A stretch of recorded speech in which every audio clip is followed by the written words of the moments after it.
Hey, this is Matt once again. Welcome back to another video. And this is a paid request from Mark. Thank you so much for that. For those interested in requesting any type of videos, feel free to send it either directly to my PayPal. I do have a Patreon and a Cash App. I'll get to it as soon as I can. And for those who sent them, thank you. I really do appreciate it. Now, this is for the Journey of Natty Gann, which I have seen this film before. And he even mentioned, yeah, I'd like you to re-review and revisit it. Which I'm actually fine with doing it because I deleted the old review because that's one of those when I had the microphone right here and it wasn't really the best audio, and here is a bit better audio.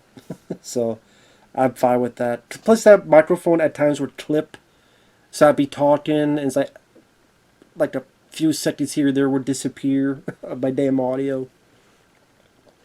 Plus, it was nice to rewatch this film again. It's a film made by Disney. Came out in 1985. It's got a good cast. Meredith Salenger as Natty Gann. John Cusack is in the film. Ray Wise, good character actor. Stedman Crothers makes a brief appearance, who was in the original The Shining, among other films.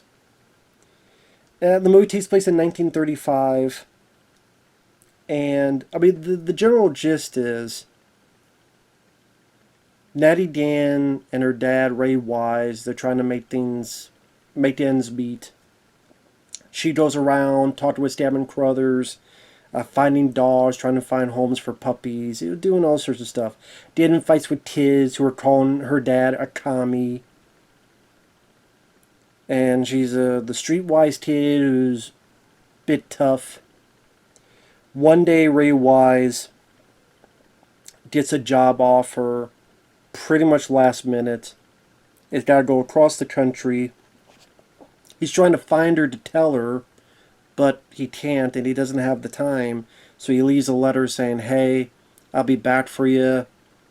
When I get enough money for a train ticket, I'll send it to you and you come on wherever the hell I'm going to be." But I forget the actress's name. This lady is supposed to be watching over her, she's a bitch. I recognize the actress. She was in Harry and the Hendersons. I'm a big fan of that movie.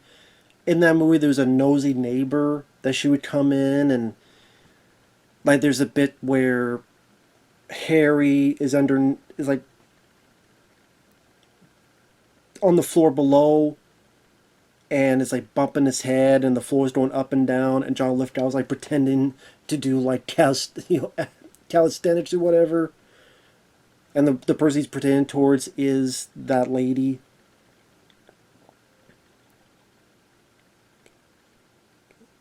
I'm trying to remember her damn name. I thought I wrote her name down. But anyway.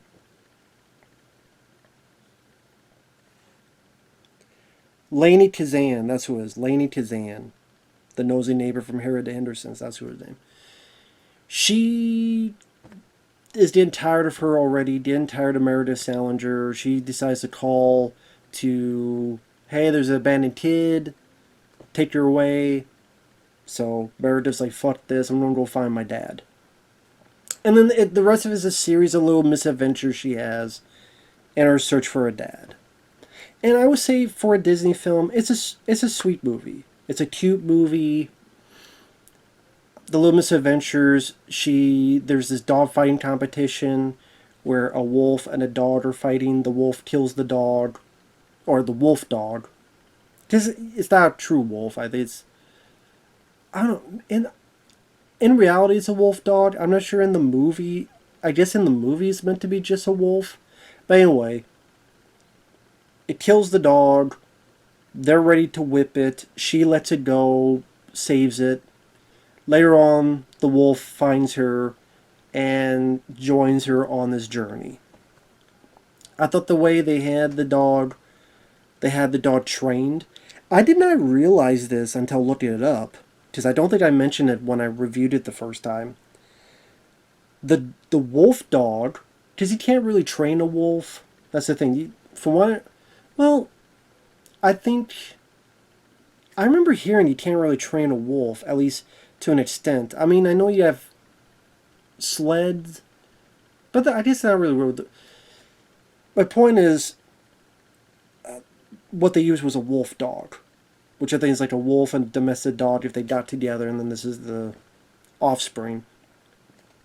That dog is Jed, who is the same in The Thing. John Carpenter's The Thing. So if you see that, that's the one in John Carpenter's The Thing. That did that great shot that went down the hallway, stopped, and his face is like this. And it's like, and then walks in. I'm like, damn, that's some good acting. So that's the same one in this. So I thought that was really cool to hear and to read up on. So the way they train the animal, I thought they did a very capable job. I like Meredith Salenger in the movie. She was tough, but yet vulnerable. She was able to stand on her own 2 feet. She wasn't too whiny. She wasn't too bitchy. She wasn't too... I mean, nowadays it'd be like a man-hating wanker.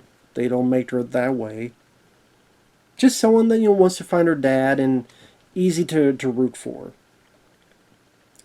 The movie does have a nice establishment of the setting of the 1930s, like the costumes, the way certain environments look.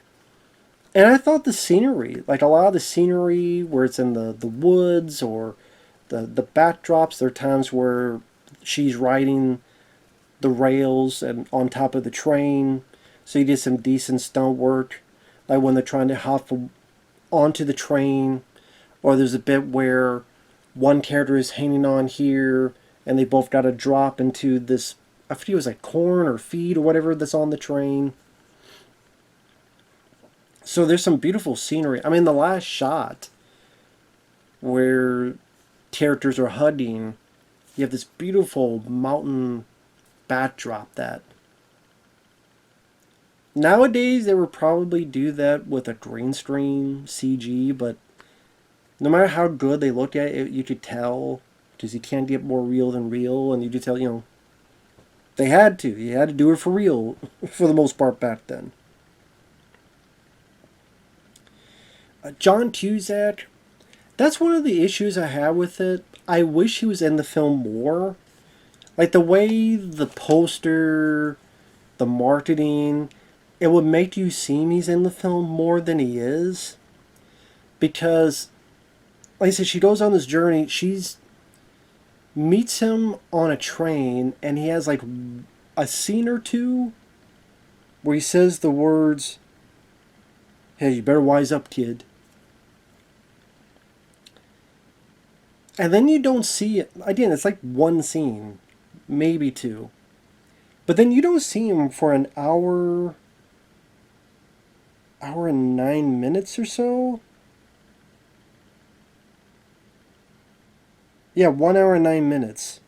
You don't see him again until then.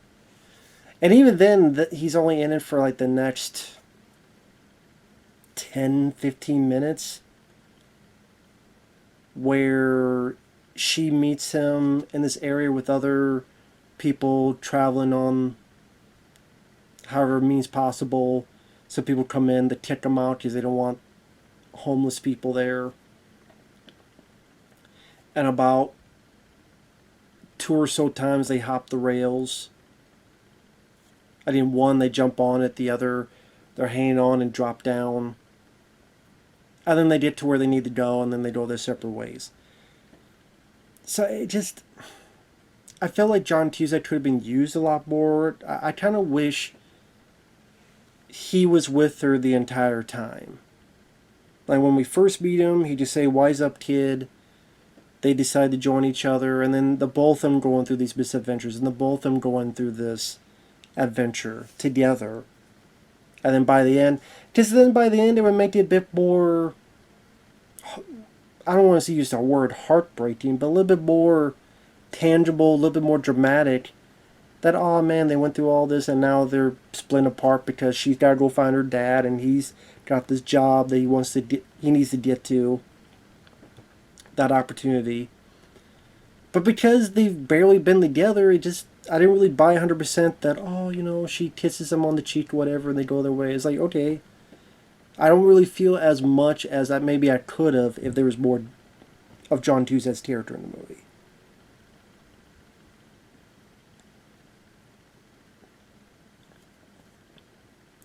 Ray Wise is a good character actor. He was in Swamp Thing, the Wes Craven film. He was in Jeepers Creepers 2. He's been in other stuff. Again, good character actor. Very nice job as the dad. That he means well, and he tries to call to see how she's doing, and he's adamant, upset, pissed off, like, how come she's not there? What's going on? What happened? And they get more into spoilers, starting now to the end, spoilers. He gets a call that they found his daughter's wallet by this train that got derailed, so he thinks, oh my god, that means my daughter's dead. I think he goes there and then they don't really find much, but he thinks the worst. So then he starts taking these dangerous jobs. And again, some great scenery. Premise the jobs, he's part of logging. There's these guys these big ass trees, they cut off the top of the trees. We have like ropes around it and saw it. One guy falls, gets massively hurt. So Ray Wise decides to take his job because now he feels like he has nothing to live for. You just say he's got a death wish. So now that brings a bit of an interesting internal clock of, oh, you hope she gets to her dad in time before he risks his life for something that he doesn't need to.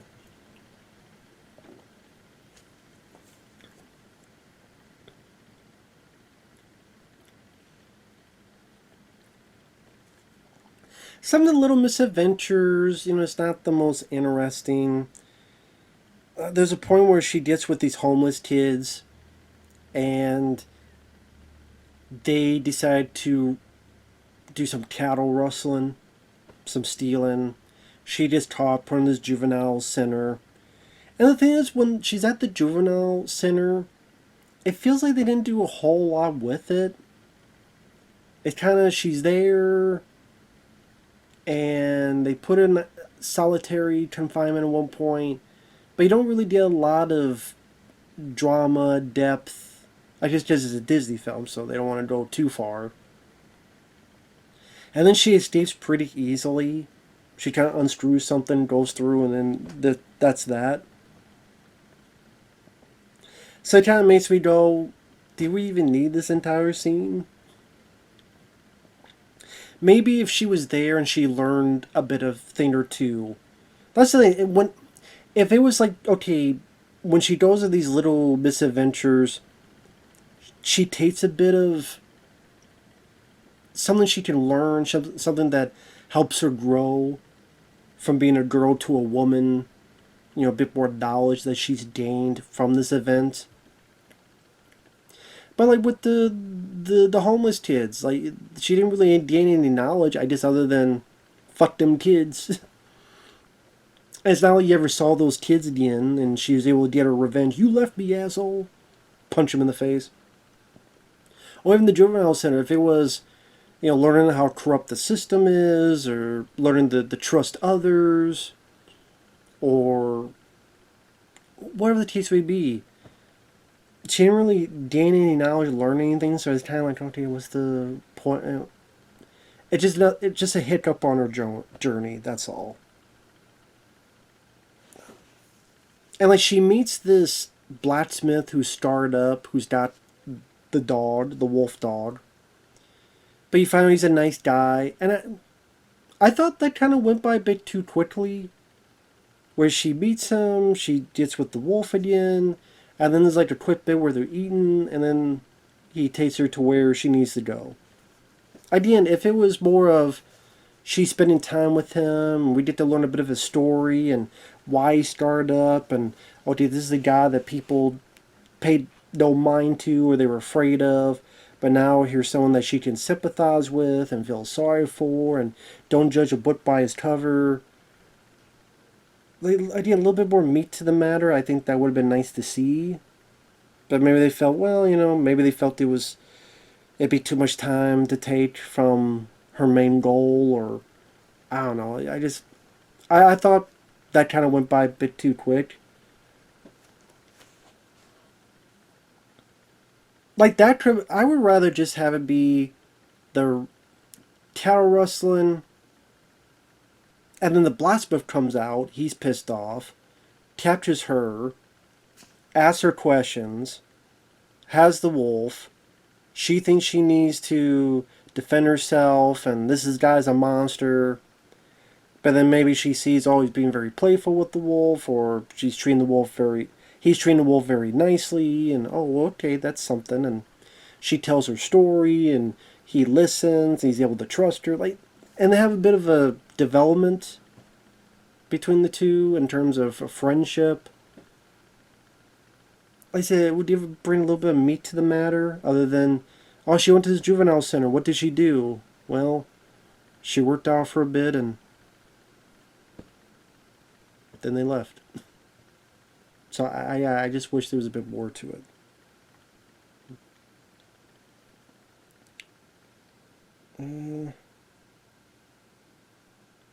Oh yeah, same with, I almost forgot about this. She meets this pregnant couple,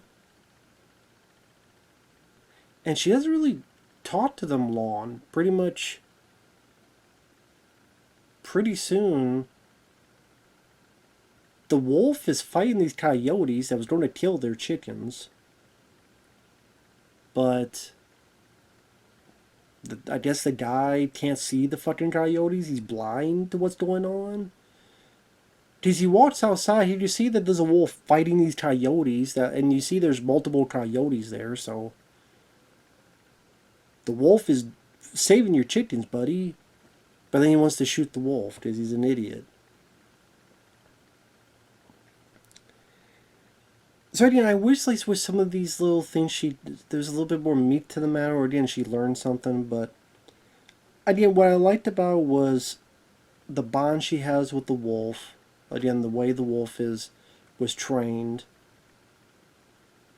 Meredith Salenger, I thought she was very likable sport, going through these hurdles. People like John Cusack and Ray Wise, I thought they did a good job for what they had to do. Like I said, the scenery was nice to look at. The score I didn't mind, by James Horner. May he rest in peace. But I like James Horner. Yes, at times he had a tendency to reuse his own stuff. So yeah, that sounds familiar. That sounds like the score he did for this other movie. But I do like James Horner. At the end of the day, it's a nice, cute, feel-good movie that, again, while I do wish John Cusack was in it more, I do wish that sometimes a little bit more depth to some of the little events that transpire for Natty Gann, this character, and then little pieces she could learn and take with her to use later in life along the way. Overall, it's a pretty decent movie. When Disney used to make good movies. I mean, hell, this film is Shawshank Redemption compared to what the fuck Disney does nowadays. But they wouldn't really make movies like this nowadays. It'd have to be a remake of Snow White, Lilo and Stitch. They're doing a Lilo and Stitch live action version now? Not surprised, I guess.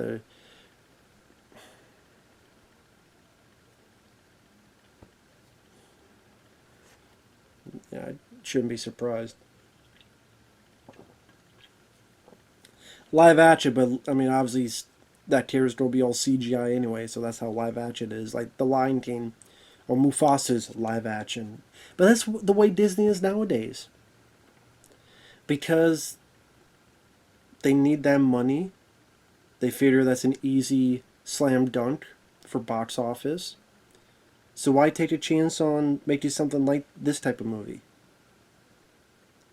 And yes, granted, it's a business. to be fair, it is a business, and you want business to succeed so that your company can flourish more. But as entertainment or art, or however you want to put it, a film like this is going to definitely have more of a soulful life than your Mufasas or whatever the hell you'll come out from Disney nowadays. And that's just my opinion. That's the truth of the matter. So again, nice sweet movie. With that said, thanks for watching. Take care. We'll see you guys later. Bye bye for now.